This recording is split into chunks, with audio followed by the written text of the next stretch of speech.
Tucked away in East Texas, the Huntsville Unit, also known as the Walls, is one of the oldest and most infamous prisons in the United States. Built in 1849, it has served as the beating heart of the Texas prison system for generations. But beyond its red-bricked walls and execution chamber lies a darker legacy, one written in blood, power struggles, and brutal gang wars. From the 1980s to the present day, Huntsville has been a battleground for some of the most dangerous and organized prison gangs in the nation. Groups like the Texas Syndicate, Mexikanemi, Texas Mexican Mafia, the Aryan Brotherhood of Texas, and the Crips and Bloods have turned cell blocks into war zones, driven by control over drugs, protection rackets, and racial dominance. These wars haven't just shaped the prison itself, they've spilled into the streets, influencing violence across Texas and beyond. The story of Huntsville's gang wars is a chilling reminder of how deeply entrenched organized crime can become, even behind bars. Number 4. White Knuckle War, the Aryan Brotherhood of Texas, gang wars in Huntsville Prison. In the maximum security wings of Texas's oldest prison, the Huntsville Unit, known as the Walls Unit, a storm of hate, power, and blood has brewed for decades.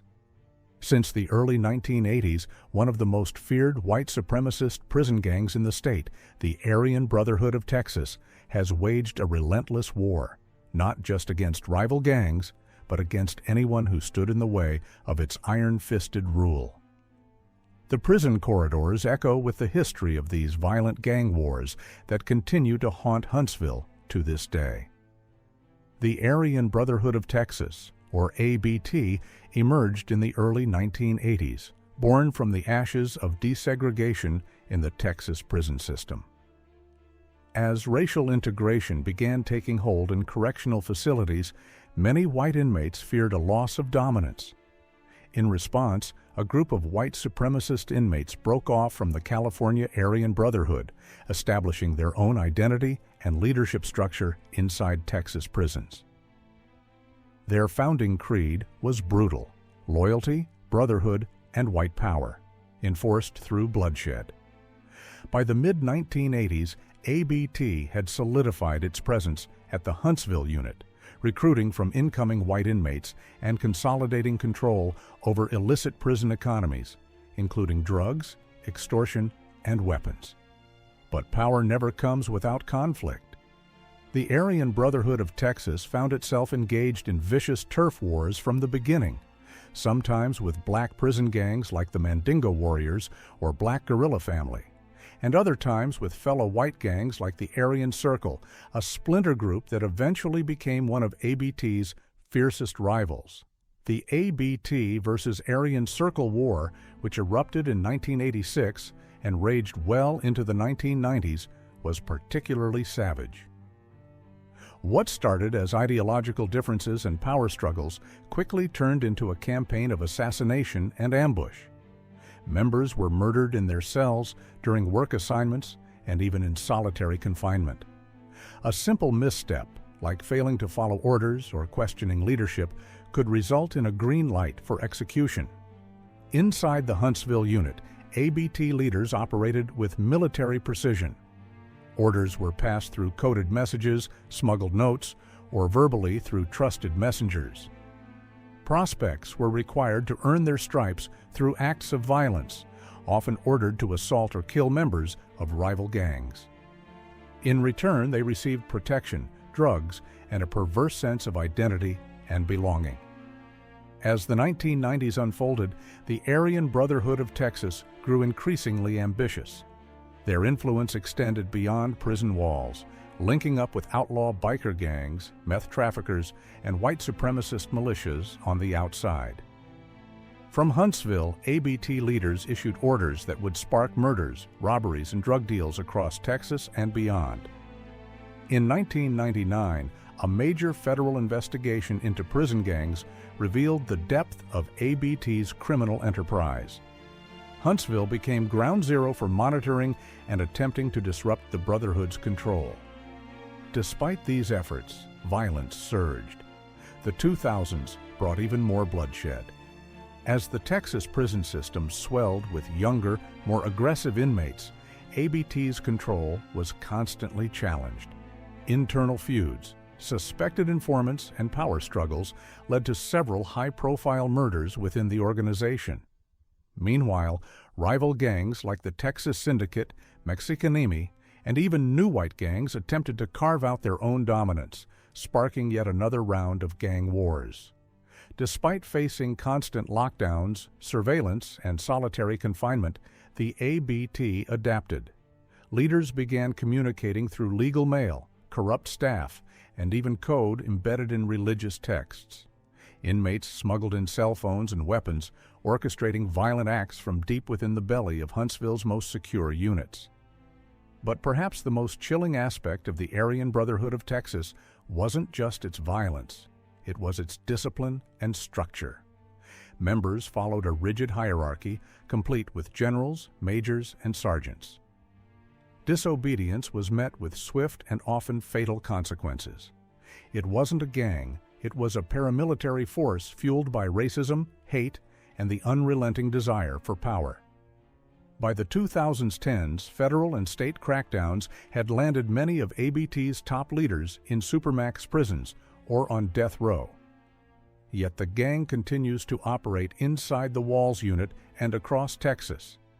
Its legacy, stained in blood, is far from over. In the Huntsville Unit, where the clanging of steel doors echoes like gunshots and silence can mean the calm before an ambush, the Aryan Brotherhood of Texas remains a looming shadow.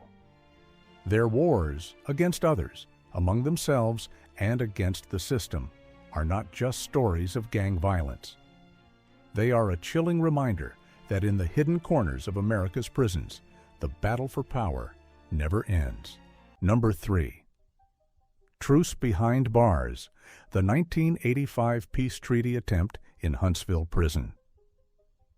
In the violent underworld of Texas prisons, where survival often depends on gang affiliation, one moment in history stands out as a rare and desperate attempt at peace.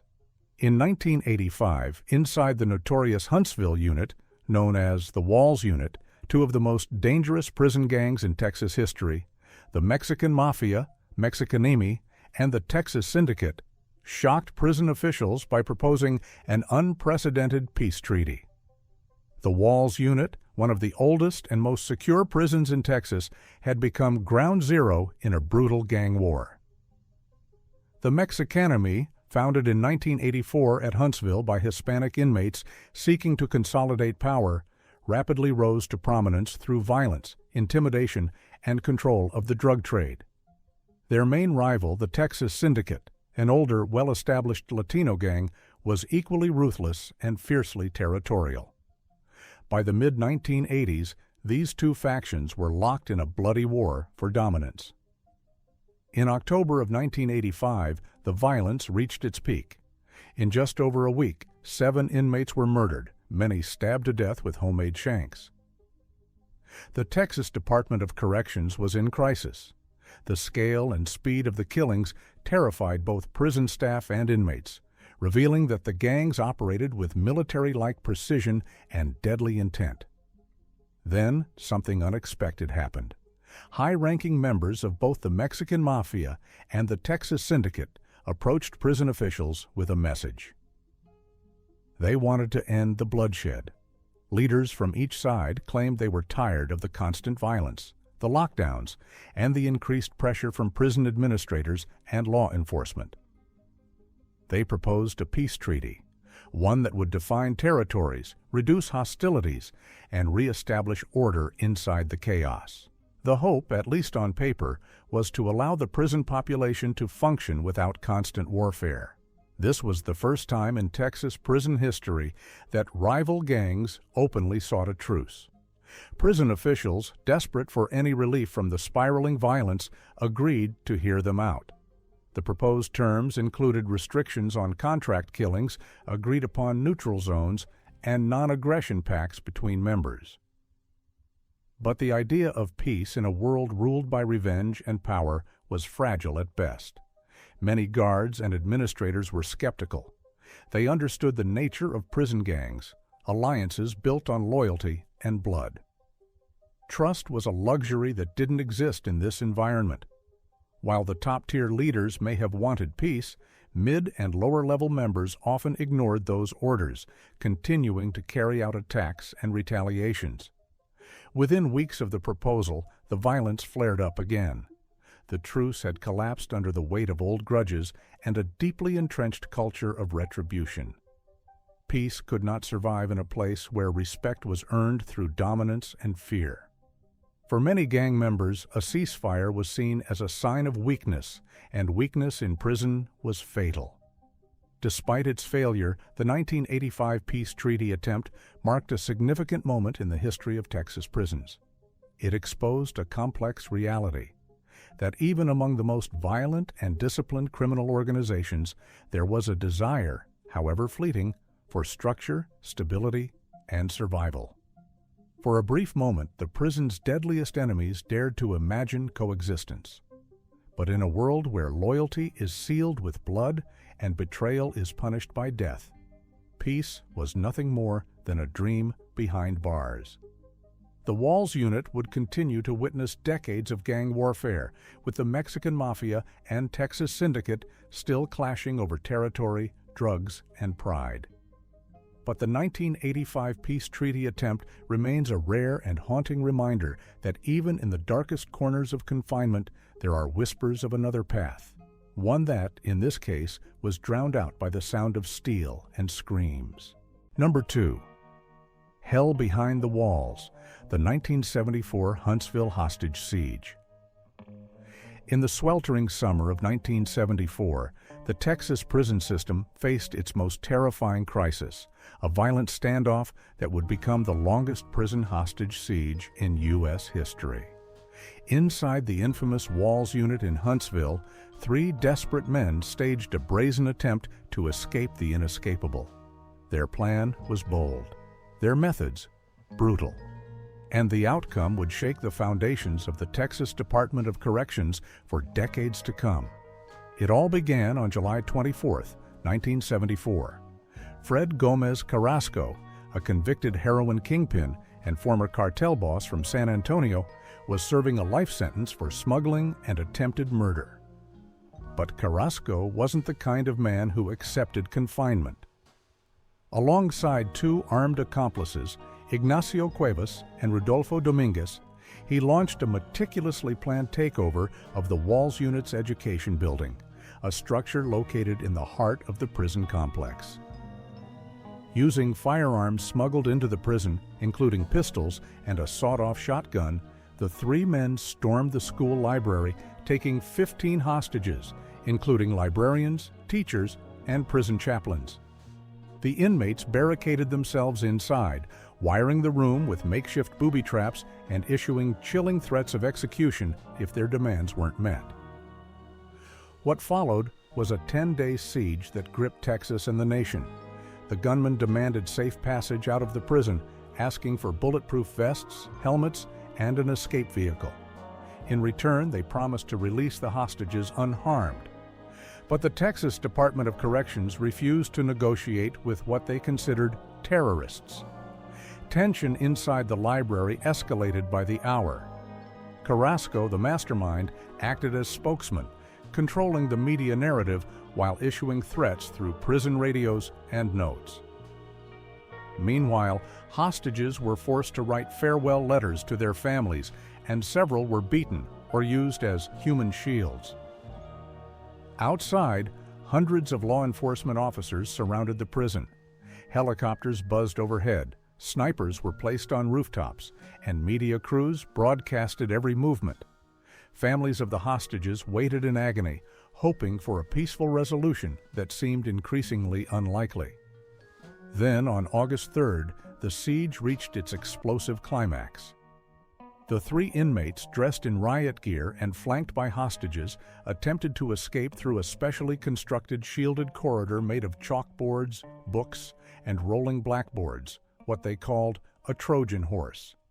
Inside the human barricade were 2 female hostages, school librarian Julia Stanley and prison educator Elizabeth Beceda. But as the bizarre procession moved forward, chaos erupted. Guards opened fire. A deafening exchange of gunshots rang through the prison. When the smoke cleared, Fred Carrasco and Rodolfo Dominguez were dead. Elizabeth Beceda had been shot and wounded. Tragically, Julia Stanley was killed, either by crossfire or execution. Accounts remain disputed to this day. The final accomplice, Ignacio Cuevas, was captured alive and later sentenced to death. He would be executed in 1991 by lethal injection. The Huntsville hostage siege left a deep scar on the Texas prison system. It exposed fatal flaws in prison security, staff preparedness, and contraband control. It also triggered sweeping reforms, tighter lockdowns, stricter visitation policies, and major overhauls to prison architecture and emergency response. For the families of the victims, the pain would never fade. For the hostages who survived, the trauma lived on long after the headlines disappeared. In the end, the siege wasn't just an escape attempt, it was a desperate cry from within a broken system. Fred Carrasco's final gamble became a national nightmare, reminding the world that inside the most fortified walls, the most dangerous battles are often fought in silence until they erupt in violence. This was the 1974 Huntsville hostage crisis. A chapter of terror, a lesson in blood, and a reminder that even behind bars, the will to escape can lead to the gates of hell. Number 1. Blood feud behind bars. Mexikanemi versus Texas Syndicate at Huntsville Prison. In the heart of Texas, behind the weathered brick walls of the Huntsville Unit, one of the oldest prisons in the Lone Star State, a deadly power struggle has unfolded over decades. This isn't a war fought in the streets. It's a hidden battle in cell blocks and recreation yards between two of the most feared Hispanic prison gangs in Texas. Mexikanemi, also known as the Texas Mexican Mafia, and the Texas Syndicate. The origins of this bloody rivalry trace back to the early 1980s. In 1984, Mexikanemi was officially founded inside Huntsville. Born out of a desire to control drug trafficking, protect Hispanic inmates, and dominate the prison economy, the gang quickly began asserting its influence across Texas prisons. But standing in its way was the Texas Syndicate, an older, established gang made up largely of Tejano inmates who prided themselves on loyalty and discipline. What followed was a brutal and sustained war for supremacy. Throughout the 1980s, the battle lines were drawn in the shadows of the Walls Unit. Both gangs began eliminating each other's members, often through stealthy stabbings, ambushes in showers, and contract killings orchestrated through coded messages and kites. The violence wasn't random. It was calculated, tactical, and fueled by a desire for complete control over contraband, protection rackets, and allegiance. In 1985, after a particularly violent stretch where 7 inmates were murdered in just 8 days, most linked directly to the war, something unprecedented happened. Leaders of both gangs attempted to negotiate a peace treaty from behind bars. The plan was ambitious: to stop the bloodshed and draw clear lines of respect between organizations. But the truce didn't last. Mistrust, pride, and ongoing provocations shattered any hope for peace. Huntsville became a hotbed of silent warfare. Gang lieutenants recruited new soldiers while prison staff struggled to keep pace. The drug trade, especially heroin and methamphetamine, became the engine driving continued conflict. Whoever controlled the supply lines controlled the prison economy, and neither gang was willing to cede that power. By the 1990s and into the 2000s, the violence had spilled beyond Huntsville, infecting other units across the Texas Department of Criminal Justice. Yet the symbolic heart of the conflict remained at the Walls Unit, the birthplace of Mexikanemi and the site of its earliest warpath against the Syndicate. Even today, the feud lingers, though both gangs have faced intense crackdowns, indictments, and solitary confinement. Their influence continues. Inmates loyal to one side often can't coexist with members of the other. A simple tattoo, a whispered name, or the wrong greeting can ignite deadly consequences. The Mexikanemi versus Texas Syndicate war at Huntsville is more than a prison rivalry. It's a violent legacy of power, identity, and dominance that echoes through generations of incarcerated men. In the eyes of their followers, this is not just survival, it's tradition. And until one side vanishes, the blood feud behind bars shows no sign of ending.